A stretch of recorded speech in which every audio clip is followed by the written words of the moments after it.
ये डाइस का टॉपिक है। क्यूब एंड डाइस पर जो क्वेश्चंस आते हैं इस तरह से।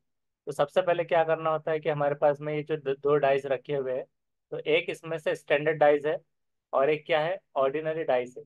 ऑर्डिनरी डाइस कैसे पहचानते हैं कि ऑर्डिनरी डाइस मतलब क्या होता है कि उसके जो फेसेस होते हैं कोई भी, जैसे कि सामने का 3D में जो दिखता है वो, तो उसमें से 3 और 4 मिलाकर अगर 7 हो रहे हैं तो वो हो जाएगा ऑर्डिनरी डाइस, मतलब आम साधारण डाइस जिसको कहेंगे, आम डाइस। और जो होता है स्टैंडर्ड डाइस, उसका मतलब ये होता है कि कोई भी डिजिट मिलाने पर जोड़ने पर वो 7 नहीं मिलता।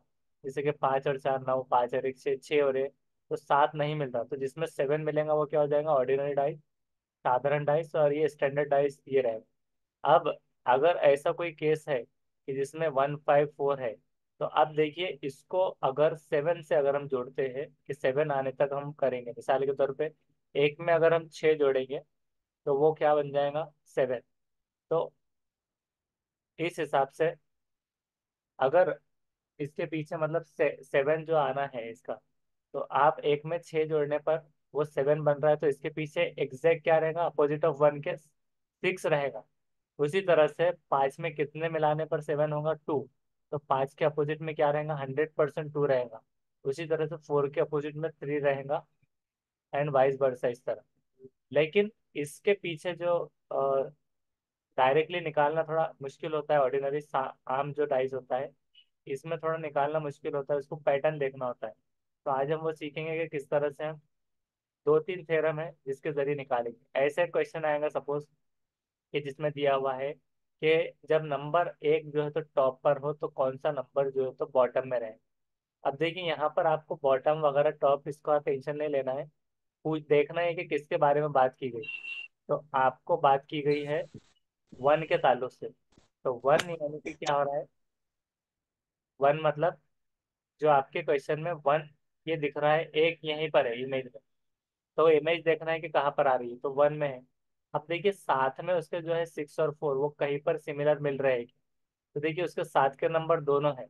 तो अगर ऐसा केस, इसमें थ्योरम नंबर 1 क्या बन गई कि ऐसा केस जिसमें 6 और 4 दोनों इमेजेस में या फिर कोई भी उसके फेजेस दो सेम हो, तो उसका अपोजिट फेस वो वाला होगा जो तीसरा है।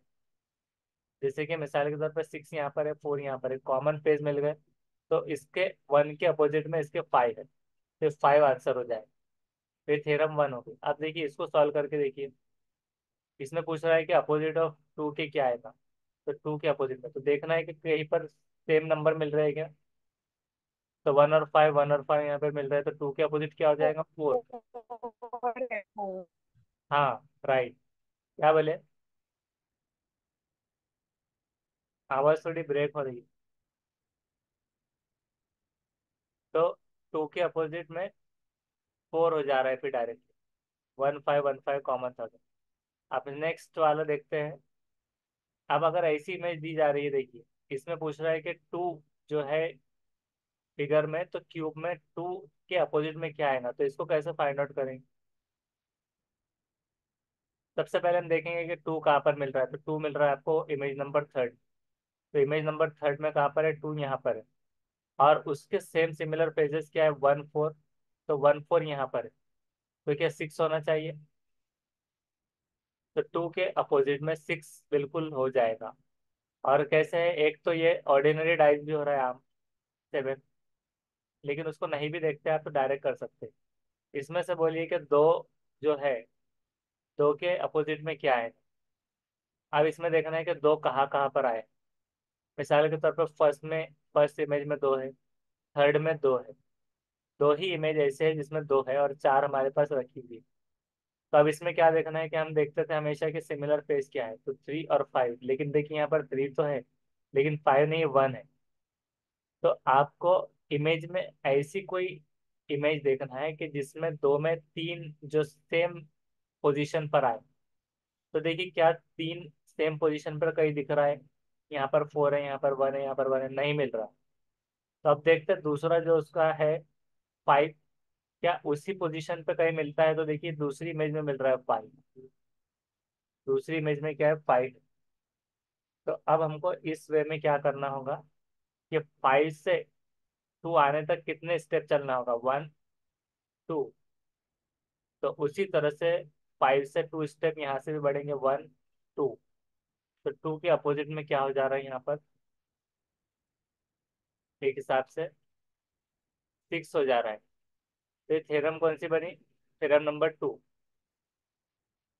ये वाली हो गई थ्योरम नंबर 2, मतलब स्टेप्स लेकर आप देख सकते हैं डायरेक्ट डायरेक्ट। अगर बात करते हैं कि चलो ठीक है कि हमने वन इमेज को तो कंसिडर किया था, लेकिन ऐसे सोचते हैं कि थर्ड इमेज में भी तो दो है, तो क्या एक जो मिल रहा है फेस वो कहीं पर मिल रहा है सेम, तो देखिए यहाँ पर मिल रहा है।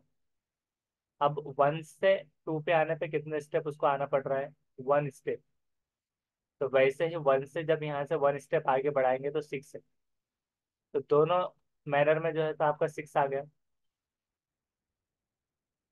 एक ये भी चीज हो गई। उसी तरह से जो मिसिंग था यहाँ पर, अगर सपोज अगर इसकी बात की जाए, अब देखिए ये ऑर्डिनरी डाइस, ये वाला जो है तो स्टैंडर्ड था 6 और एक 1।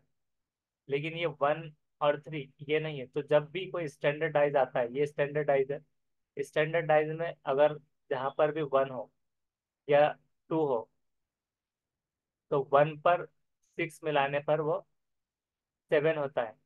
ये टॉपिक तो हमको मालूम था, लेकिन इसमें डायरेक्ट आप नहीं लगा सकते, क्योंकि पहले आपको यहाँ से चेक करते आना होगा कि ये 2 और 5 जो है तो 7 है।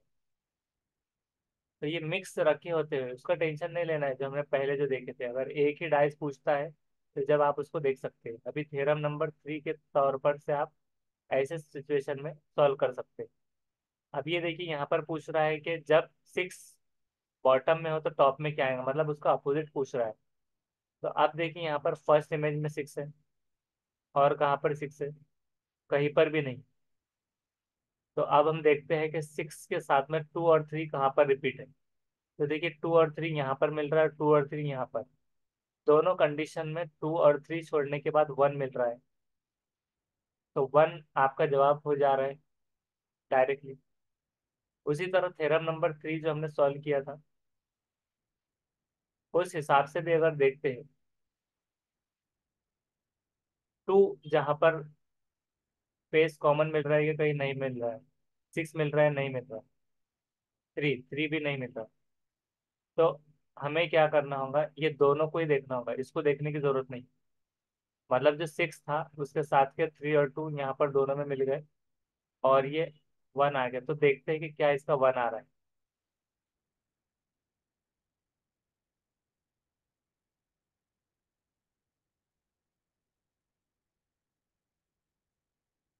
पूछा जाता है एग्जाम के अंदर। तो सबसे पहले आप कैलकुलेट कीजिए डाइस कौन सी है, स्टैंडर्ड क्या होगा वन। ठीक, 8 नंबर बच गया वो। तो यहाँ पे हमने देखा 6 3 9 3 और 2 5, भाई 7 नहीं मिल रहा। तो इसका मतलब ये डाइस क्या है आपकी, स्टैंडर्ड। स्टैंडर्ड अगर डाइस, अभी आपको जोड़ के क्या मिलेगा, 7। तो ऑप्शन 2 हो गया आपका राइट आंसर। तो देखिए 2 और 3 छोड़ने के बाद भी 1, मतलब अलग अलग स्टेप से चेक कर सकते हैं। ऑर्डिनरी और स्टैंडर्ड में कंफ्यूजन होता है तो डायरेक्ट आपको ही बताया, तो 1 सही जवाब है। अब देखिए यहाँ पर है कि 1 डॉट लिखा है, 1 डॉट मतलब 1। तो 1 के अपोजिट में क्या आएगा। तब देखिए यहाँ पर 3 और 2 यहाँ पर कोई कॉमन है क्या, 3 और 2 यहाँ पर कॉमन है। तो एक तो देखिए यहाँ पर से 1 का अपोजिट 6 हो रहा है। और अभी जो थ्योरम हमने देखा था, तो 2 देखिए 2 यहाँ पर एक कॉमन मिल रहा है। 2 से 1 पे आने पर 1 और 2 स्टेप हम जा रहे हैं, यहाँ से भी 2 से आने पर 1 और 2 स्टेप जा रहे हैं। अगर बात करते हैं सेकेंड इमेज की, तो सेकेंड इमेज में देखिए 2 और 5 कहीं पर कॉमन है कि यहाँ पर 2 और 5 कॉमन है। तो इसके हिसाब से भी 6 आ रहा है। और अगर हम बात करें कि कॉमन फेस की, तो कॉमन फेस किस में है, देखिए यहाँ पर है 2 और 2 सेम जगह पर। तो 2 से 1 आने पर 1 स्टेप, 2 से 1 आने पर 1 स्टेप। तो इसका जवाब क्या हो रहा है, 6 हो रहा है। तो ये थ्योरम, दो थ्योरम के हिसाब से हमारा ये आसान हो जा रहा है, मतलब सॉल्व करना। तो क्यूब एंड डाइस मतलब ऐसे चुटकियों में फिर आप सॉल्व कर सकते हैं, ज़्यादा उसमें और दिमाग लगाने की जरूरत नहीं रहेगी। उसके बाद अब देखिए ये इमेज देखते हैं। यहाँ पर अपोजिट टू डी क्या आएगा, अब देखिए यहाँ पर नंबर नहीं है, लेकिन सिर्फ पूछा क्या है कि डी के अपोजिट में क्या आएगा। तब देखिए यहाँ पर क्या है, सी डी ई। अब देखते हैं हम कि डी, जी क्या बोले? डी। ए है, ए सॉरी। ए रहेगा। तो ई सी कहाँ पर मिला आपको? ई सी यहाँ पर मिला, तो ये ए आ गया। सी ई कॉमन। तो बराबर। अच्छा ठीक है, हमको क्या देखना होगा? सबसे पहले दो में क्रॉस चेक करेंगे। तो सही जवाब दिया आपने, ए बिल्कुल सही है। ये भी जवाब है, और उसके अलावा देखिए इससे अगर क्रॉस चेक करते हैं सी बी, तो सी बी कहाँ पर कॉमन है? ये सी बी, तो इसके हिसाब से भी ए आ रहा है। और उसी तरह से अगर स्टेप वाइज अगर चल के देखते हैं, तो ई कहीं पर मिल रहा है क्या? नहीं मिल रहा। तो सी ऊपर कहीं मिल रहा है, यहाँ पर नहीं मिल रहा। अब डी ई दूसरी इमेज में आते हैं। सी कहाँ पर कॉमन है? तो सी यहाँ पर कॉमन है। तो इस स्टेप में ये नहीं बैठेगा, तो अभी इसका जवाब डायरेक्टली हम कॉमन फेसेस देखने के बाद में जो ए लिए थे, तो उस हिसाब से वो ए सही हो जाएगा। अब कुछ ऐसे कलर बेस्ड पे क्वेश्चंस आते हैं।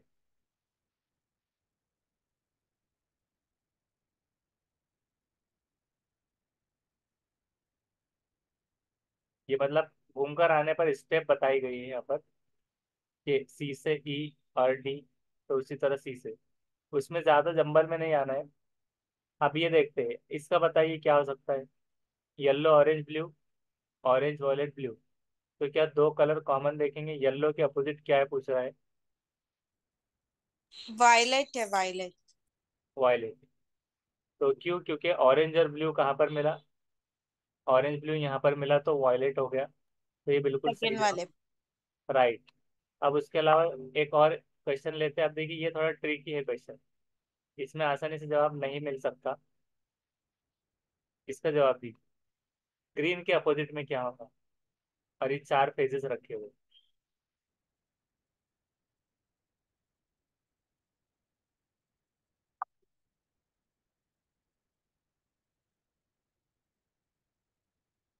रेड ब्लू कहीं पर ढूंढने की कोशिश की गई, तो रेड ब्लू नहीं है। रेड है कहीं पर, तो कहीं पर ब्लू है। तब इसको आप थ्योरम नंबर 3 के हिसाब से स्टेप वाइज मेथड इस्तेमाल करके देखिए। ब्लू से ग्रीन आएंगे या फिर कैसे करेंगे?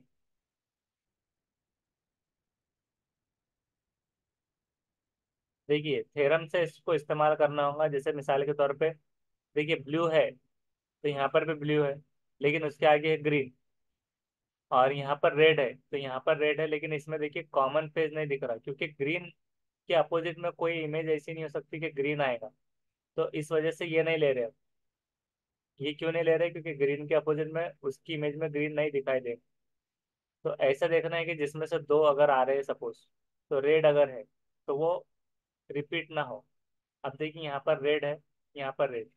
तब रेड से अगर एक स्टेप अगर हम ऐसे चलते, तो ग्रीन आता है, तो रेड से एक स्टेप आगे बढ़ेंगे, तो ऑरेंज उसका जवाब आ जाएगा। ये समझा है? वॉयलेट, इंडिगो, ये तो तीनों मतलब इसके बिल्कुल अपोजिट थे, इसका पता ही नहीं चल पा रहा था। कॉमन फेस ढूंढ रहे थे हम, दो नहीं मिले, तो एक एक मिले, एक में ब्लू एक में रेड। तो ब्लू के बाजू ही ग्रीन था, तो ग्रीन ग्रीन के पास में अपोजिट में नहीं आ सकता। तो हाँ हाँ हमने, हाँ, समझा। हाँ, तो उस वजह से हमने क्या किया है कि रेड को चूज किया। रेड के हिसाब से हमने एक स्टेप आगे बढ़ा है, तो ग्रीन। तो रेड के हिसाब से ऑरेंज। आप देखते हैं नेक्स्ट टाइप का ओपन डाइस का जो क्वेश्चन आता है। ओपन डाइस का ऐसे क्वेश्चन आता है कि जिसमें आपको ऐसा रखा हुआ होता है कि इसमें किसके अपोजिट क्या आएगा डायरेक्ट, अगर इसको फोल्ड किया जाए तो ओपन डाइस क्वेश्चन इसे कहते हैं। तो इसके पैटर्न आते हैं, प्लेसेस चेंज कर सकते हैं वो हर मर्तबा। लेकिन हमको क्या देखना है कि कभी भी ओपन डाइस में देखना है कि एक स्टेप छोड़ के चलता है। मिसाल के तौर पे देखिए एक है, तो एक को हॉरिजॉन्टल चलाइए, मतलब लेफ्ट टू राइट चलाइए, एक स्टेप छोड़कर राइट, तो यहाँ पर कुछ भी नहीं है। तो उसके नीचे क्या है? 6 है, तो एक के अपोजिट में क्या आ जाएगा? 6। दो की अगर बात करते हैं, तो दो से नीचे की तरफ आना है, जंप एक स्टेप स्किप करके, तो क्या आ जाएगा? दो के अपोजिट 4। अब 5 के अपोजिट डायरेक्ट नहीं देखना है, क्योंकि ये स्टेप यहाँ रह गई थी। तो 3 के अपोजिट में 5 रहेगा, और 5 के अपोजिट में 3, 4 के अपोजिट में 2, वाइस वर्सा ऐसे भी रहेगा। उसी तरह से अगर हम इमेज नंबर 2 की ये बात करें, तो देखिए एक को आप कैसे लेंगे? पहले तो हमने ऐसे आगे बढ़ाया था, लेकिन अगर क्यों बढ़ाया था आगे? क्योंकि नीचे जाने जगह नहीं थी, बाजू जाने जगह नहीं थी, तो इसलिए इसको आगे जाना है स्किप करके, लेकिन क्रॉस नहीं चल सकता है। उसी वे में आप सेकंड इमेज में देखिए, एक स्किप करके 5 आएगा, तो एक के अपोजिट में क्या हो गया 5, और 3 के अपोजिट में 6, उसी तरह 2 के अपोजिट में 4। ये समझा सेकंड। उसके बाद में थर्ड में देखिए, एक के अपोजिट में एक स्किप करके 3, 2 के अपोजिट में, अब यहाँ से देखिए कहाँ पर जाएगा बंदा, इधर से स्किप करके यहाँ पर जाएगा डायरेक्ट नीचे, क्योंकि आगे तो स्किप करने कुछ भी नहीं। तो 2 को 3 जब स्किप करेगा ना तो 4 पे नहीं आएगा वो, ये कंफ्यूज नहीं होना है। मतलब अगर सामने जा रहा है तो स्किप करने के बाद डायरेक्ट वहां पर देखना है पोजीशन पे क्या मिल रहा है। तो 3 स्किप करने के बाद मिल रहा है 5, तो 5 ये मिल गया इसको, और 3 के बाद में आपका ऐसा इधर नहीं जाएगा ये स्किप करके, क्योंकि इसके आगे अभी कुछ भी नहीं है ना यहाँ पर थर्ड ब्लॉक में। तो थर्ड ब्लॉक कहाँ मिल रहा है यहाँ पर, तो उसको नीचे की तरफ चलाना है एक स्किप करके यहाँ पर, तो 3 के अपोजिट में 6। ये क्लियर हुआ। ये थोड़ा हार्ड जाता है देखिए। हाँ जी। हाँ हाँ, समझाइए। हाँ, एक एक के अपोजिट में 3, 2 के अपोजिट में 5, और 3 के अपोजिट में 6, ऐसे। और अगर 4 की बात की जाए तो 4 के अपोजिट में ऐसे 6, ऐसे नहीं सही देखना है। है। 2 के मतलब जो जिसके अपोजिट में वो आया था, 4 किसके अपोजिट में आया था, एक के अपोजिट में आया था 3, 2 के अपोजिट में आया था 5, और ये 4 6 का ही इस तरह से रहेगा, 4 के अपोजिट में 6, 6 के अपोजिट में 4, इस तरह। यहाँ पर कुछ उन्होंने क्या किया है, एक के पीछे 3, 2 स्किप करने के बाद में 5, और 3 स्किप करने के बाद में 6।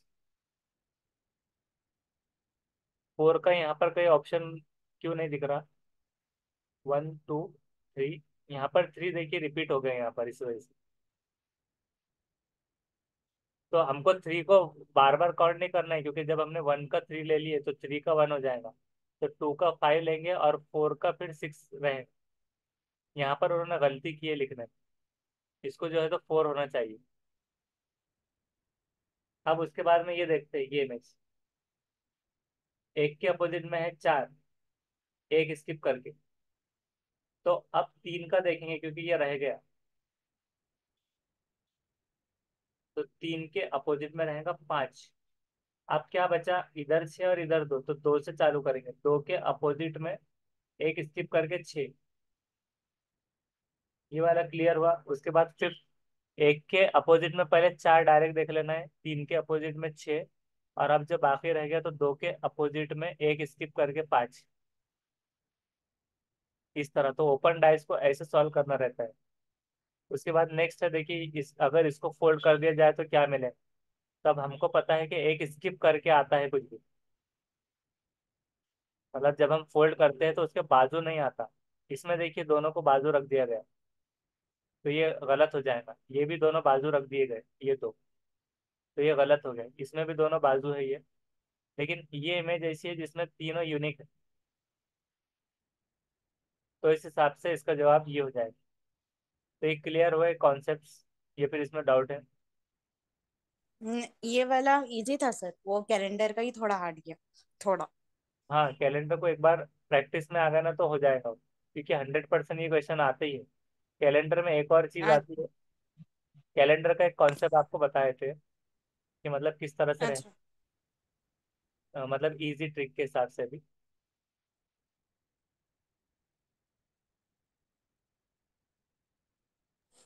आप वीडियो सेंड कर देते क्या सर उसके, हम देख लेते फिर। हाँ, उसकी वीडियो भी सेंड करते हैं, अभी देखिए। कैलेंडर में एक क्वेश्चन और आता है कि अगर फर्स्ट स्टार्टिंग डेट अगर है कोई भी ईयर की, सपोज 2024 ले लेते हैं, अगर इसकी कुछ भी है अगर स्टार्टिंग डेट, तो उसमें लास्ट डेट क्या होंगी उस साल की, ये पूछता है सवाल। ये एक न्यू ट्रिक है। तो अगर फर्स्ट को मंडे है,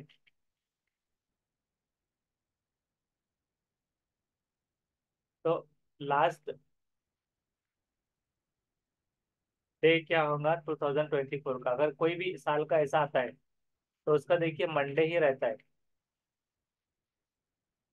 जवाब क्या रहेगा, मंडे रहेगा।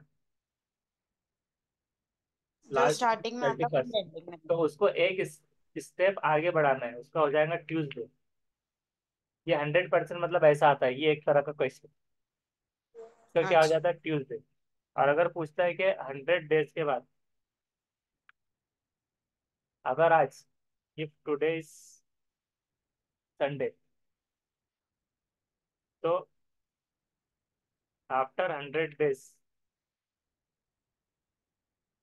व्हाट डे विल बी, ऐसा कुछ आता है। तो अगर तो इसका फॉर्मूला कैसा होता है, 7 डेज होते हैं ना, तो 100 को डिवाइड अगर कर लिया जाए 7 से, तो जो रिमेनिंग बच रहा है 2, तो उसमें दो फॉरवर्ड लेना है, मतलब संडे के बाद मंडे ट्यूसडे, तो उसका ट्यूसडे रहे। इस तरह के क्वेश्चन कुछ आते रहते हैं हमेशा। अच्छा। फिर उसी तरह से सिमिलर डेज के भी आते हैं, सिमिलर सिमिलर कब रहेंगे, तो ऐसे। और कैलेंडर के क्वेश्चन सॉल्व करने पे मिसाल के तौर पे आपकी डेट ऑफ बर्थ रखिए, डेट ऑफ बर्थ सॉल्व करके देखिए। सपोज कीजिए किसी की डेट ऑफ बर्थ, जैसे मान लेते हैं हम 24 है, 24 मार्च 2002 है अगर सपोज। तो अब इसको हम क्या करते हैं, 24 लेंगे, मार्च का कोड जो भी था हमारे पास, सपोज 3 था, 3 2002 मतलब ये 112। 112 को यहाँ पर हम क्या करते हैं, 112 को डिवाइड करते हैं 4 से। 4 मतलब वो यूनिकनेस चेक हो जाती है उसमें कि क्या आ रहा है, और उसका क्या लेते हैं क्वोशंट, यहाँ से लेते हैं हम क्वोशंट। और उसके बाद अब जो क्वेश्चन जो भी आएगा, सपोज ये क्वेश्चन आ गया, तो इसका सम करते, सम ऑफ ऑल, जो भी सम आ गया, सपोज 156 वाला कुछ भी आया, तो उसको डिवाइड करते 7 से। 7 के बाद में अब लेते हैं टेक रिमाइंडर। फिर अब वहां पर जो डेज का कोड होता है, जैसे कि 0 to 6, तो 0 से संडे से काउंट करेंगे तो सैटरडे सैटरडे मतलब 6 होगा। तो इसका 2 का मतलब ये होगा कि संडे के बाद मंडे ट्यूसडे। तो इस तरह से सॉल्व करने होते हैं। और अगर लीप ईयर या फिर उससे पहले आता है, तो उसको एक दिन पहले काउंट करें। तो एक मतलब वो वीडियो भी भेज देते हैं, ठीक है इस सर। तरह के क्वेश्चन ही आते हैं। तो ये वाला स्टॉप करके इसकी एक रिकॉर्डिंग भेज देते हैं।